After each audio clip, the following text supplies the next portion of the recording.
Ayan, what's up mga paps? Welcome sa bagong video natin. Ngayon, ayusin natin yung top box natin. Kasi yung bisagra niya ay bumigay na ay no. Mapansin nyo, nahati na. Liam, can you move? Move a little. Please, move a little. Liam, move a little. Ayun na, makikita nyo, bibiyak na yan.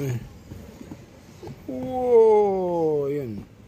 So, kailangan natin siyang tanggalin. Ito yung top box natin ay sec pa yan. Natanggal na nga yung kanyang emblem dito. 5 years na rin sa atin tong ating sec na top box. Matibay naman. So ito lang naging problema. Yung bisagra niya katagalan.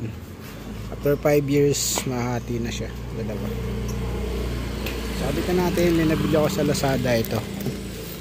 Alloy na siya. Bigat eh.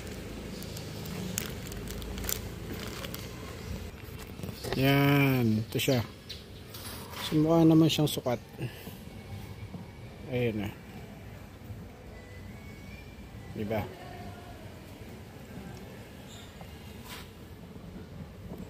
Hopefully magkasya siya. At tingnan natin. For reference, timbangin natin ito kung gaano kabigat. Yan, nasa 85 grams siya ngayon.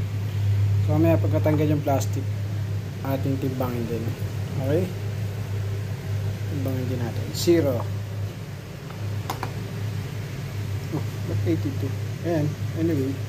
Nasa 80, 82, 83. Hindi siya naglalaro. Nasa, yeah, 83 grams. So, tanggalin na natin yung tornilyo niya gamit yung Allen wrench na kasama dun sa binili ko. Ayan. So, ayan. Tanggalin lang natin saglit. So, ayan. Na-mount na natin siya. Yung isa. Ayan. Hopefully, sakto siya dun sa butas. So, ayan yung tanggal na natin. Yun, no? Oh, biyak na. Sige. Tanggalin natin.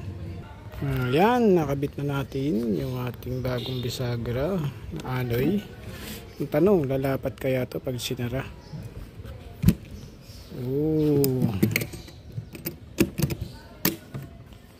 dapat naman. Ayan.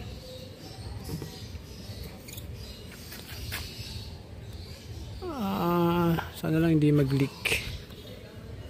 No?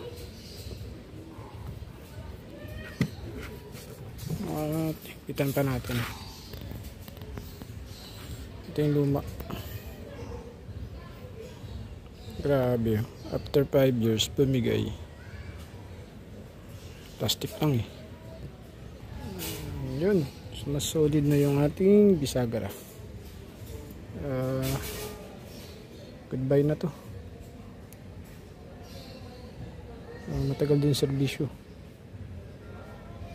Alright.